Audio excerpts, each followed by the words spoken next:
If any of y'all out there like a bizarre odyssey of a film, and I gotta say, Donnie Darko was that film for you. I'm not gonna say Donnie Darko is one of my favorite films, but am I saying it's a bad film? No. It's one of those films that kind of feels like one of those Twilight Zone episodes where it doesn't really it explains itself to a certain point, but then it leaves the audience to figure out the rest. That kind of what is Donnie. That's kind of what Donnie Darko is. Came out in 2001. Actor Jake Gyllenhaal's star was just starting to rise, and he gained a lot of he gained a lot of big notice with this film. He does. He plays Donnie Darko, a troubled high schooler whose parents are worried about him, but they're too afraid to get too tough on him because afraid he may really lose it. They just kind of pull back.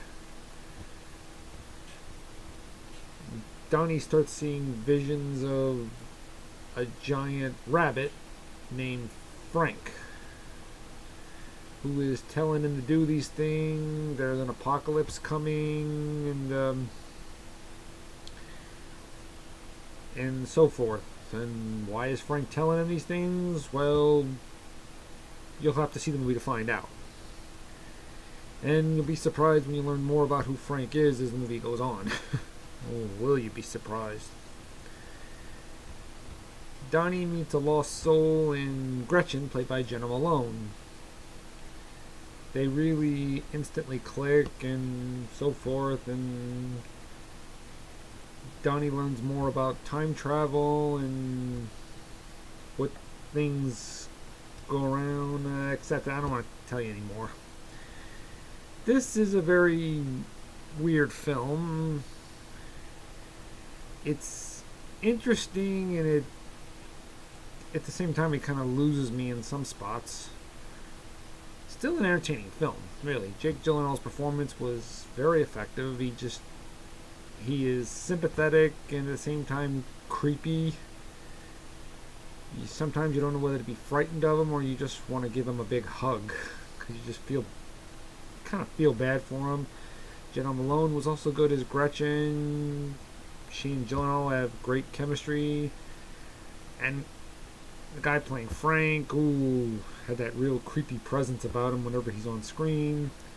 Oh, and a surprise appearance by then unknown Seth Rogen playing a bully. Yeah, Seth Rogen, funny man Seth Rogen playing a real unlikable character. What are the odds? And Patrick Swayze as a Jim Cunningham, a motivational speaker who helps people. He doesn't have a real big part, but he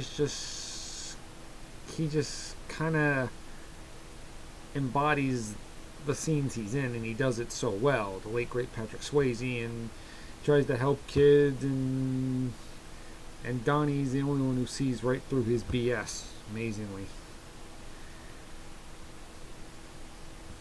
I gotta say, and also Maggie Gyllenhaal was also good as Donnie's sister, who in real life is Jake Gyllenhaal's sister, so it's not much of an acting challenge there.